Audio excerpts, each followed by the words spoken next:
दोस्तों नमस्कार, मेरा नाम है आदर्श। ग्लोबल क्लाइमेट रिस्क कितना बड़ा चैलेंज हो गया हमारे भारत के लिए। कैसे क्लाइमेट चेंज की वजह से भारत को ट्रिलियन ऑफ डॉलर्स का नुकसान हो रहा है। 10 मोस्ट क्लाइमेटिक डेंजरस कंट्रीज का जब नाम आया तो उसमें हमारा भारत 7th नंबर पे था। और ये 2000 से लेकर 2019 तक का अगर हम डेटा देखें तो हमको पता चलेगा कि 11,000 से अधिक ऐसे वेदर इवेंट्स हुए इंडिया में, जिसमें 4.75 लाख लोगों की जान चली गई। और इसके साथ साथ 2.56 ट्रिलियन का नुकसान हुआ भारत का इन 20 सालों में।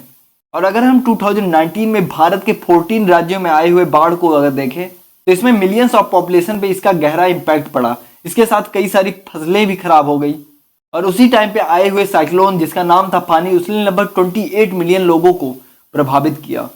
कईयों की जान चली गई और भारत को एक बड़ा इकोनॉमिक लॉस देखने को मिला। अब इन 20 सालों में ऐसे कई डेंजरस वेदर इवेंट्स देखने को मिले जिनकी स्पीड और फ्रीक्वेंसी बढ़ती जा रही है। और ये सब कुछ हो रहा है बेसिकली क्लाइमेट चेंज की वजह से।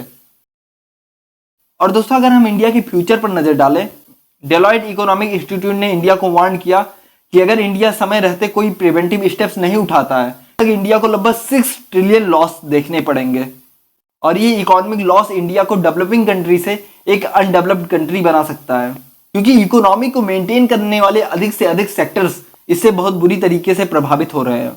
और इन सेक्टर्स में इंपॉर्टेंट सेक्टर्स हो जाते हैं जैसे service, transportation, manufacturing, construction, tourism और रिटेल।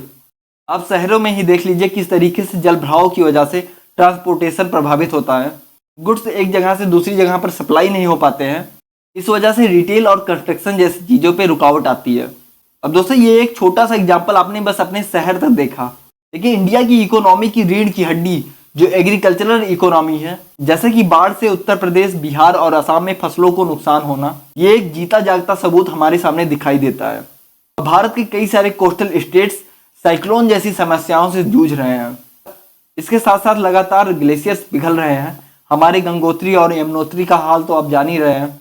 लगातार हो रहे ग्लोबल वार्मिंग की वजह से इस पर बहुत बुरा इम्पैक्ट पड़ रहा है। और दोस्तों जब ग्लेशियर पिघलते हैं तो इससे सिर्फ फ्रेश वाटर का ही नहीं नुकसान होता, बल्कि लगातार सी लेवल राइज भी होता है। और इसी वजह से शायद कई सारे आइलैंड आज डेंजर की स्थिति में हैं। और सी लेवल राइज होने का सबसे ज़्यादा खतरा है हमारे लक्षद्वीप जैसे सुंदर आइलैंड पर। ग्लोबल वार्मिंग का मेन रीजन होता है पॉल्यूशन। लगातार फैक्ट्रीज, कार और माइनिंग से निकलने वाली जहरीली गैसें हमारी इन्वायरमेंट को दिन पर दिन गर्म करती जा रही हैं। और ये गैसें ग्लोबल वार्मिंग तो कर ही रही हैं, इसके साथ साथ हेल्थ जैसे कई बड़े इशू भी हमारे सामने आ रहे हैं। दिल्ली में हर साल हम पॉल्यूशन का लेवल देख ही रहे हैं किस तरीके से लगातार बढ़ता जा रहा है। बिना मास्क के सांस लेना भी जहरीला हो गया। सोचे क्या हाल हो गया हमारी पृथ्वी का। और जैसा हमने बताया कि इस क्लाइमेट रिस्क से प्रभावित होने वाले जो टॉप मोस्ट कंट्रीज हैं उसमें इंडिया 7th नंबर पे आता है, तो हमारे लिए भी ये बहुत बड़ा डेंजर है।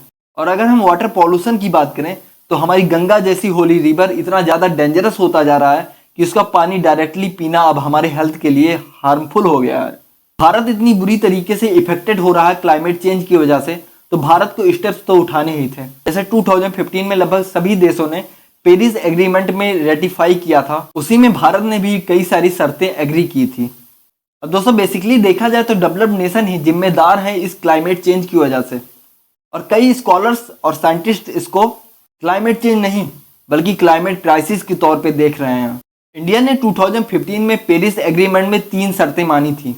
उसमें से 2 एग्रीमेंट्स को लगभग हम पूरा ही करने वाले हैं। जैसे इमिशन इंटेंसिटी को हमने 21% तक रिड्यूस कर दिया। तो दूसरा एग्रीमेंट था कि 40% हम अपनी एनर्जी जो है नॉन फॉसिल फ्यूल से निकालेंगे। और इंडिया के लिए ये बात प्राउड का है कि आज इंडिया लगभग 38% अपनी energy non fossil fuel resources से निकाल रहा है। और तीसरा एग्रीमेंट था कि इंडिया अपने फॉरेस्ट कवर एरिया को बढ़ाएगा।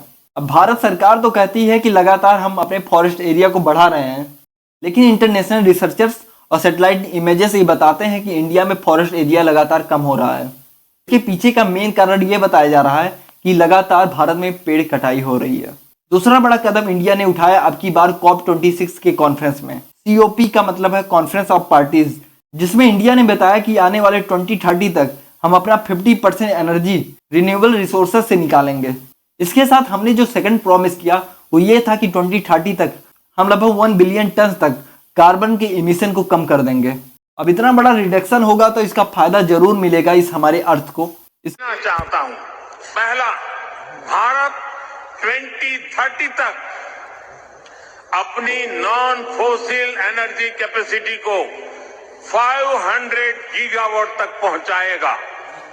दूसरा, भारत 2030 तक अपनी 50% एनर्जी रिक्वायरमेंट रिन्यूएबल एनर्जी से पूरी करेगा।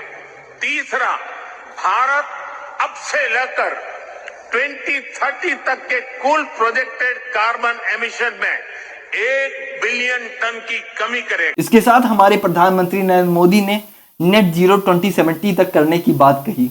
दोस्तों, अगर इंडिया इन स्टेप्स को लगातार फॉलो करता रहा तो हमारे लिए बहुत प्राउड की बात होगी। और गवर्नमेंट ने अगर प्रॉमिस किया है तो हमारी रिस्पॉन्सिबिलिटी होती है कि गवर्नमेंट का साथ दें, अपने हिस्से का पॉल्यूशन कम करें और अपनी इंडिया को बचा लें।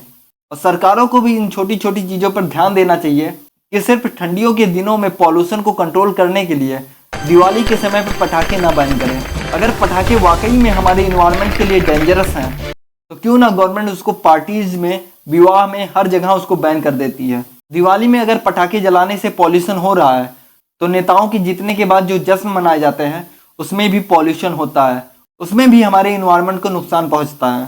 दोस्तों, आशा करता हूं यह वीडियो आपको अच्छा लगा होगा। अगर वीडियो अच्छा लगा है तो प्लीज़ वीडियो को लाइक करिएगा, चैनल को सब्सक्राइब करिएगा। मिलते हैं अगले वीडियो में, तब तक के लिए थैंक यू। जय हिंद, जय भारत।